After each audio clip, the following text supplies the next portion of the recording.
नमस्कार दोस्तों, मैं अखिलेश। आज हम लोग बात करेंगे संविधान के 25वें अमेंडमेंट, 26वें और 29वें अमेंडमेंट के बारे में चर्चा करेंगे। साथ ही केशवानंद भारती मामला, गोलकनाथ मामला, माधव सिंधिया राय मामला, ऐसे कई जो इतिहास में चर्चित मामले हैं उनके बारे में हम जानकारी देंगे, विस्तार से जानकारी करेंगे। क्योंकि जो केशवानंद भारती केस है, यानी केशवानंद भारती केस बनाम केरल राज्य सरकार है, ये क्या है, इतिहास का सबसे चर्चित मामला है। और जो बच्चा पिछले 1-2 साल से तैयारी कर रहा है उसको इस मामले के बारे में थोड़ी सी तो भनक जरूर लग जाती है। ठीक है कि केशवानंद भारती मामला कब हुआ, कौन जीता, क्या था अंतर, ये सब तो भनक जान जाती है। लेकिन आज उसी मामले के बारे में विस्तार से जानकारी करेंगे। क्योंकि जो अमेंडमेंट है 24, 25 और 24, 25, 26 और 29, ये अमेंडमेंट किससे जुड़े हुआ है, केशवानंद भारती केस से। 24वां अमेंडमेंट मैंने पहले पढ़ा दिया। आज 25, 26 और 29 को एक साथ जोड़कर हम केशवानंद भारती मामले का निष्कर्ष निकालेंगे। उसके बाद आपको विस्तार समझाने की कोशिश करेंगे। आई होप ये वीडियो आपको पसंद आएगा। अगर प्लीज अच्छा लगे तो लाइक करिएगा, शेयर करिएगा, चैनल को सब्सक्राइब करिए। चलिए देखते हैं 25वां अमेंडमेंट क्या है। तो देखो 25वां अमेंडमेंट जो है संशोधन होता है, कब होता है, 1971 में होता है। 25वां अमेंडमेंट संशोधन कब होता है, 1971 में होता है। इस समय क्या होता है, 1970 के दशक में प्रधानमंत्री, तत्कालीन प्रधानमंत्री कौन थी, श्रीमती इंदिरा गांधी। उस समय इन्होंने 24वां, 25वां, 26वां और 29वां कुछ ऐसे अहम संविधान में संशोधन किए जो काफी ज्यादा चर्चित और विवादित हो गए। ठीक है, तो उसी क्रम में हम सबसे पहले देखेंगे जो है 25वां क्या कहा गया, क्योंकि 24वां आपको रिकॉल करा देते हैं। 24वां में क्या है, संसद को यह शक्ति प्राप्त है कि वह किसी भी तरीके के कानून को बना सकती है, यानी संसद संविधान में संशोधन कर सकती है। यह शक्ति किसको प्राप्त है, संविधान में संशोधन करने की शक्ति किसको प्राप्त है, संसद को। यह किस आर्टिकल में, सॉरी किस अमेंडमेंट में बताइए, 24 अमेंडमेंट। इतनी बात समझ में। 25वां क्या कह रहा है, संपत्ति के मूल अधिकारों में कटौती। संपत्ति के मूल अधिकारों में कटौती। देखो आपको चीज बतानी है, दरअसल 1969 में क्या हो रहा है, जो बैंक सर्वप्रथम श्रीमती इंदिरा गांधी ने घोषणा की कि हम बैंकों का राष्ट्रीयकरण करेंगे।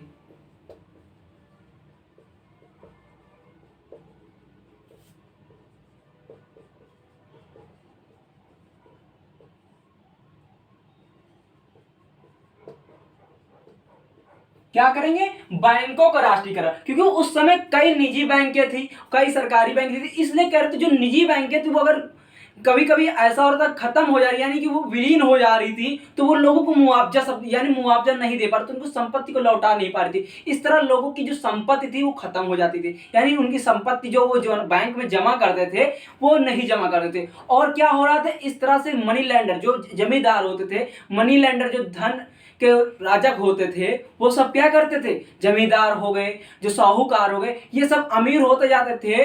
और जो किसान वर्ग के लोग थे ये और गरीब हो रहे थे, क्योंकि किसान वर्ग जो भी कमा रहा था वही खर्च करता जा रहा है। वो अपनी सेव करने के लिए बैंक में जमा नहीं कर पा रहा था। क्यों नहीं जमा करता था, क्योंकि वो जानता था कि बैंक में हमारा पैसा कहीं डूब न जाए, इसलिए किसान वर्ग जितना कमाता उतना खर्च कर देता, इसलिए देश का विकास नहीं हो रहा था। और क्या कदम उठाया, बैंकों का राष्ट्रीयकरण 1969।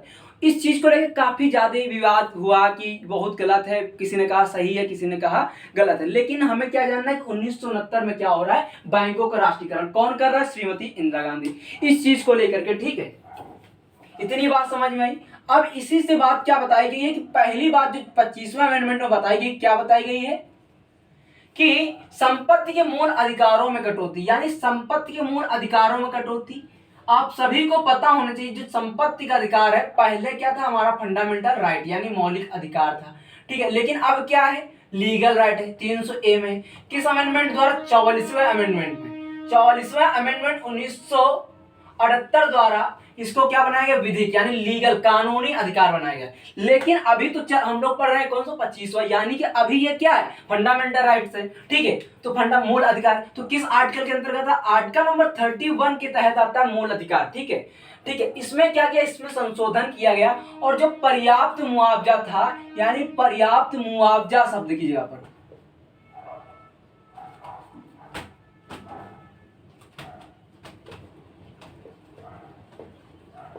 पर्याप्त मुआवजा शब्द की जगह पर क्या आया, रकम रख दी गई। यानी कि जो पर्याप्त मुआवजा शब्द था इसको काट कर कि देखो 31 में क्या कहेगी, यानी कि किसी चीज की अगर किसी चीज का हानि हो रही तो सरकार उसको क्या करेगी, पर्याप्त मुआवजा देगी। यह बात अभी तक 31 में था, लेकिन इस चीज की इस शब्द यानी पर्याप्त मुआवजा शब्द को हटाकर क्या कर दिया, रकम शब्द कर दिया, यानी रकम शब्द कर दिया। यानी कि सीधी सी बात है अगर किसी का 100 रुपया बैंक में जमा किया था, ठीक है, और उसका वर्तमान समय में मान लो कि मैंने 100 रुपया 2 साल पहले जमा किए थे, ठीक है, आज उसका क्या हो गया 120 रुपए, ऐसे समझिए मैंने 100 रुपया बैंक में 2 साल पहले जमा किया, आज कितना है 120 रुपए।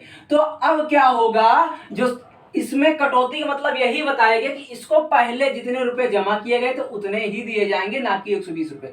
सरकार सिर्फ आपके 100 रुपए की जिम्मेदार है जितने आपने जमा किए थे, 120 रुपए नहीं देगी, यही बताया। यानी रकम जो रकम है आपको रकम वापस की जाएगी, लेकिन पर्याप्त मुआवजा नहीं दिया जाएगा, यही था। और यही आपको क्या बताया गया, यानी कि मूल अधिकारों में, संपत्ति के मूल अधिकारों में कटौती, यही पहली बात बताएगी 25वें अमेंडमेंट द्वारा। यह बात ध्यान से सुना। उसके बाद दूसरी बात क्या की बताएगी, अनुच्छेद 39B एंड सी में वर्णित निदेशक तत्व यानी डीपीएसपी, राज्य के नीति निदेशक तत्व किसमें, ठीक है, डीपीएसपी 35 से 51 में ना, अनुच्छेद 39B या सी में वर्णित निदेशक तत्वों का प्रभावी करने के लिए बनाई गई किसी भी को प्रभावी यानी लागू करने के लिए बनाई गई किसी भी विधि का मतलब कानून, इस आधार पर चुनौती नहीं दी जा सकती। यानी 39B और सी में के द्वारा अगर कोई कानून बनाया गया तो उसको इस आधार पर चुनौती नहीं दी जा सकती। आइए देखते किस आधार पर। तो अनुच्छेद 14 समानता का अधिकार, 19 बोलने की स्वतंत्रता और 31 संपत्ति का अधिकार। अब निश्चित अधिकारों को उल्लंघन के बाद कि यह नहीं कह सकते कि हमारी समानता का अधिकार का उल्लंघन हो रहा है, बोलने का अधिकार यानी अभिव्यक्ति, बोलने और अभिव्यक्ति की स्वतंत्रता है ना 19 में, वही चीज बताई गई, बोलने का अधिकार। और 31 आर्टिकल में 31 में क्या है, संपत्ति का अधिकार, कि अब निश्चित अधिकारों के उल्लंघन के आधार पर चुनौती नहीं दे सकती। यानी कि सीधी सी बात बताई गई 39B या सी में जो वर्णित नीति के निदेशक तत्व हैं वो किसी भी विधि द्वारा बनाए जा रहे हैं, वो चुनौती नहीं दिए जा सकते। किस आधार पर, अनुच्छेद 14, 19 और 31 का वैल्यूएशन, या कह दो कि हमारे फंडामेंटल राइट अनुच्छेद 14, 19, 31 का वैल्यूएशन हो रहा है, ये इस आधार पर चुनौती आप नहीं दी जा सकती। ये क्या है, ये है 25। यानी सीधी सी बात है कि आप चुनौती किस आधार पर नहीं दे सकते, 14, 19 और 31 के तहत, ठीक है। और 25 और संपत्ति के मूल अधिकारों को दबा किया गया, यानी मुआवजा, पर्याप्त मुआवजा शब्द को हटाकर रकम कर देगी, यही 25वें संविधान संशोधन में बताइए। उसके बाद आइए हम देखते 26वां, देन 29 यानी 29वां, उसके बाद केशवानंद भारती मामला पूरा केस करेंगे, चर्चा करेंगे विस्तार से। चलिए जानते आगे देखते। चलिए देखते हैं 26वें संविधान संशोधन 1971 में क्या बात कही गई, इसके बारे में चर्चा करते हैं। 26वें में क्या कहा गया, इंदिरा गांधी द्वारा बहुत बड़ा कदम उठाया गया, जो प्रिवी पर्स का मतलब पेंशन, प्रिवी पर्स का मतलब पेंशन, याद कर लो, प्रिवी पर्स का मतलब क्या होता है, पेंशन, ठीक है। प्रिवी पर्स और पूर्व प्रांतीय शासकों के विशेषाधिकारों की समाप्ति, यह बात कही गई। अब बात क्या है, देखो आप सभी को पता है जब भारत आजाद हुआ था उस समय भारत में लगभग 565 कितनी 565 देसी रियासतें थी। क्या थी, देसी रियासतें, ठीक है, जिसमें से 562 तो बहुत आसानी से जुड़ गई, 3 नहीं जुड़ी थी। कौन थी, जम्मू एंड कश्मीर, ठीक है, हैदराबाद और एक था जूनागढ़, ठीक है, जूनागढ़। और इन 3 को बाद में किसने बड़ी सावधानी से, हमारे महान सरदार वल्लभ भाई पटेल ने इन तीनों को अपने देश में मिला लिया और एक अभेद्य भारत का निर्माण किया, ठीक है। बहुत बड़ा काम किया था इन तीनों को मिलाकर सरदार वल्लभ भाई पटेल ने, ठीक है, वो किसी भी तरीके से मिला है लेकिन बहुत बड़ा कार्य था, ठीक है। जो 565 देसी रियासतें थे, इसको क्या कहा गया कि ये जो देसी रियासतों के शासक हैं इनको कुछ विशेष अधिकार दिए जाएंगे, ठीक है, तथा इनके जीवन यापन के लिए इनको पेंशन दी जाएगी। जब ये विलय हो रहे थे, कहाँ, जब देश में विलय यानी भारत में विलय हो रहे थे, इनको ये चीजें बताई गई कि आपको जीवन यापन के लिए आपको पर्याप्त पेंशन दी जाएगी तथा आपको कुछ विशेष अधिकार दिए जाएंगे, ठीक है। लेकिन 1971 में इंदिरा गांधी द्वारा क्या हो रहा, प्रिवी पर्स यानी पेंशन की समाप्ति और पूर्व प्रांतीय शासकों के विशेषाधिकार की समाप्ति, यानी जितनी कहानी बताई गई थी ये सब सारी की सारी खत्म कर दी जा रही, इसका विरोध हुआ।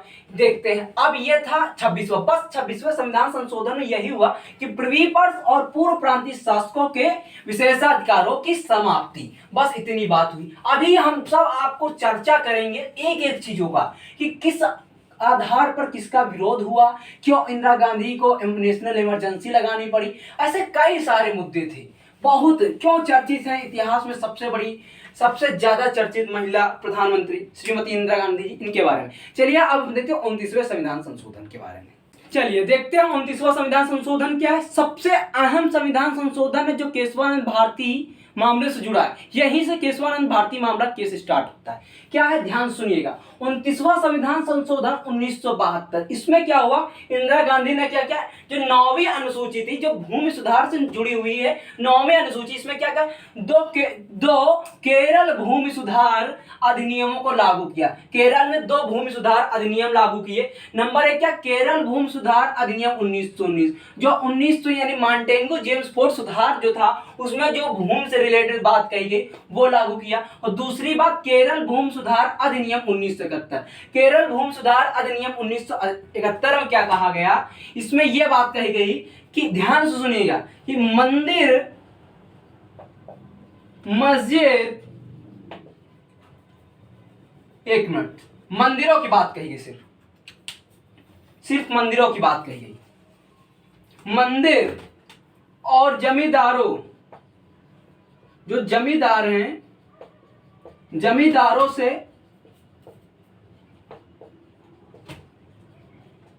जमीन का अतिक्रमण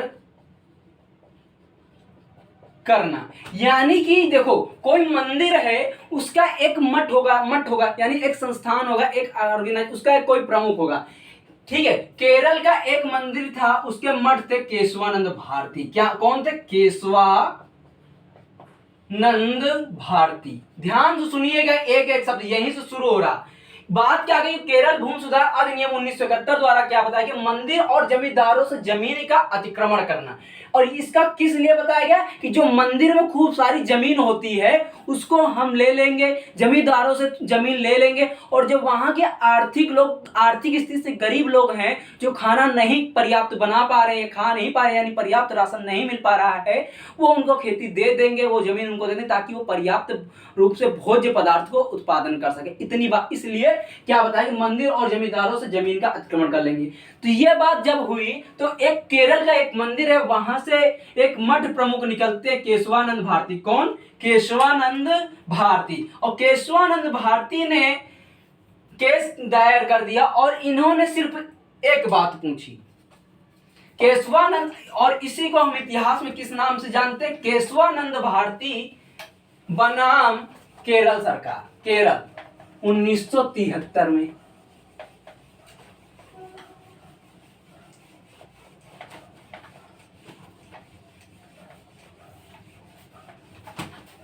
तो आइए हम जानते हैं केशवानंद भारती वाला केस का मामला क्या है। इसको हम किस नाम से जानते हैं इतिहास में,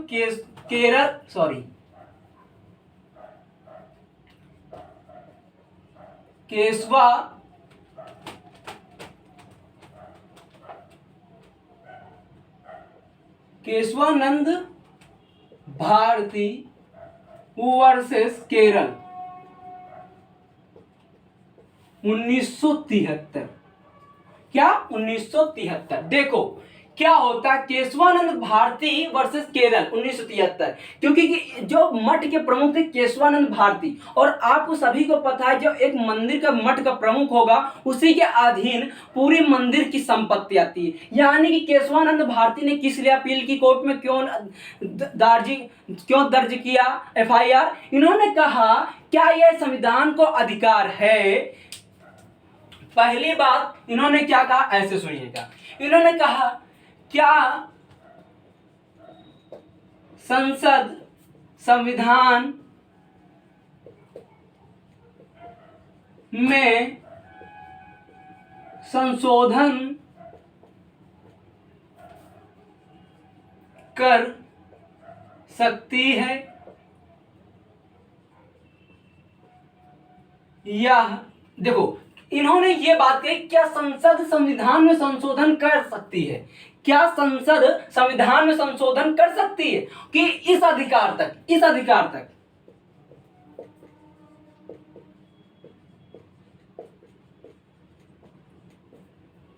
चाहे वह मौलिक अधिकार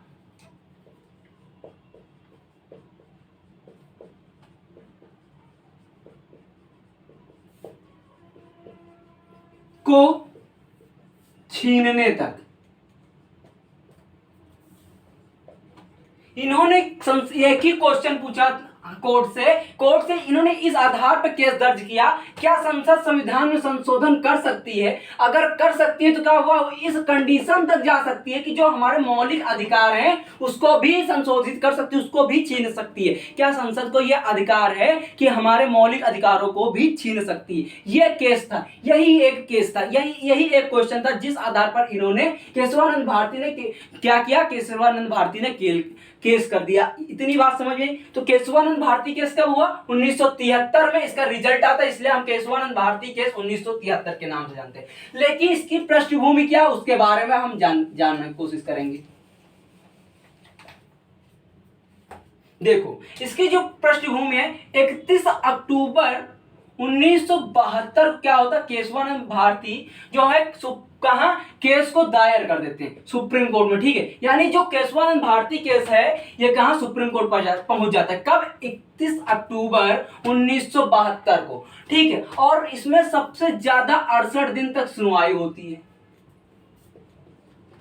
ये इतिहास की सबसे ज्यादा बड़ी बेंच है, यानी इसमें जो 13 जजों की बेंच थी। कितने जजों की? 13 जजों की बेंच है, 13 जजों की बेंच। ठीक है, अब तक के इतिहास में सबसे बड़ी बेंच है और जिसमें रिजल्ट आता 7-6 से अभी हम बात करेंगे। ठीक है, 13 जजों की बेंच है। ठीक है, और जिसमें 7-6 से निर्णय आता है, 68 दिन तक सुनवाई चली और 23 मार्च, कब? 23 मार्च 1973 को सुनवाई क्या हो जाती? खत्म,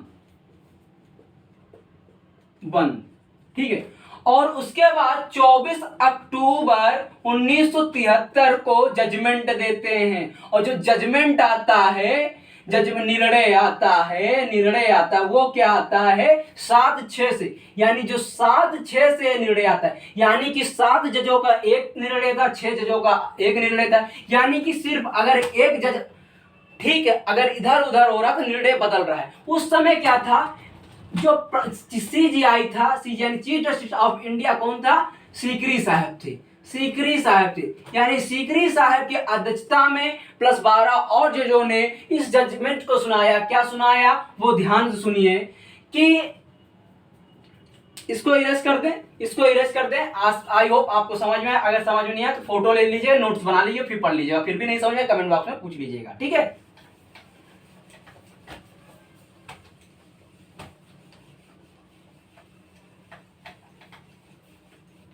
जजमेंट क्या आया कि संसद संविधान के मूल ढांचे के अंतर्गत संशोधन नहीं कर सकती। यानी कि संसद संविधान के मूल ढांचे के अंतर्गत संशोधन नहीं कर सकती। और जो संशोधन यानी मूल ढांचा, संविधान का कोई मूल ढांचा क्या होगा, देखो इस चीज को जस्टिफाई नहीं किया है। जो ये सीकरी साहब थे, इनकी जो 13 जजों की जजमेंट आया, लेकिन इसमें मूल ढांचे को जजमेंट आया, लेकिन मूल ढांचे को ये नहीं बताया कि ये मूल ढांचे के अंतर्गत आएगा। लेकिन उस समय जो मौलिक अधिकार से जुड़ा हुआ मामला था, क्या बताया कि यानी संविधान के मूल ढांचे के अंतर्गत मौलिक अधिकार आते, संविधान के मूल ढांचे के अंतर्गत मौलिक अधिकार आते हैं, मौलिक अधिकार ले आए। यानी कि मौलिक अधिकार क्या किया, मौलिक अधिकार